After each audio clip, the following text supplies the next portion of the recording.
Guys, ayan. Ito yung Friends of Orange ko, yung philodendron ko na Friends of Orange. Ayan guys. Ipapakita ko lang yung mother niya. Ito yung mother niya, pinutulan ko nung isang araw. Ayan o. Ayan. Mahaba na siya, tas tumutubo na yung mga ano niya.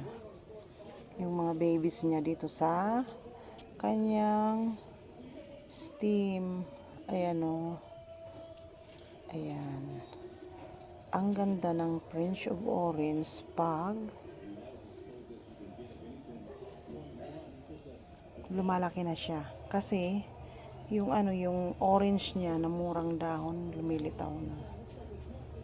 Ayan guys. Ipapakita ko sa inyo yung baby niya na pinutol ko. Ayan siya guys, mga mamshi, tinanim ko siya. Ayan na ang resulta. Ayan, pag magtagal-tagal pa ng konti, mga ano pa lang yan, mga 5 days pa lang na pinutol ko galing doon sa sanga.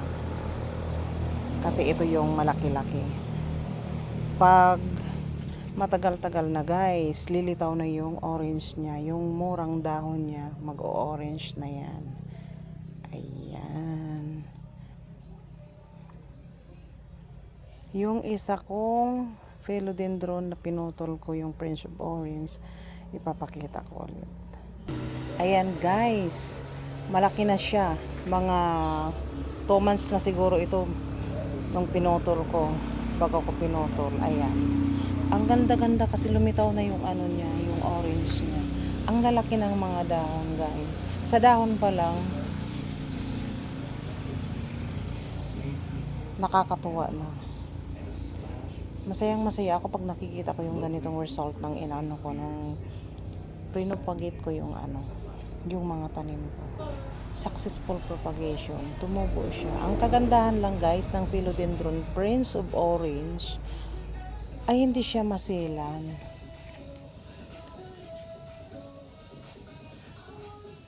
Tumutubo talaga siya. Ayan. Ang ganda-ganda. Ayan na. Dalawa na yung malaki ko, yung pinupagit kong isa, nung isang buwan din. Ayan, ito din yung isa na pinupagit ko.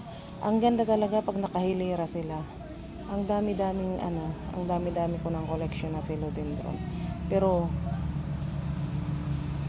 hanggang ngayon magko-collect pa rin ako kasi ito lang yung ko, yung hobby ko na kumikita ka. Ayan. Mahirap magtanim pero masaya naman. Yung result, kikita ka rin ng pera. Ayan guys. Ang ganda-ganda. Okay guys, thank you for watching and follow for more.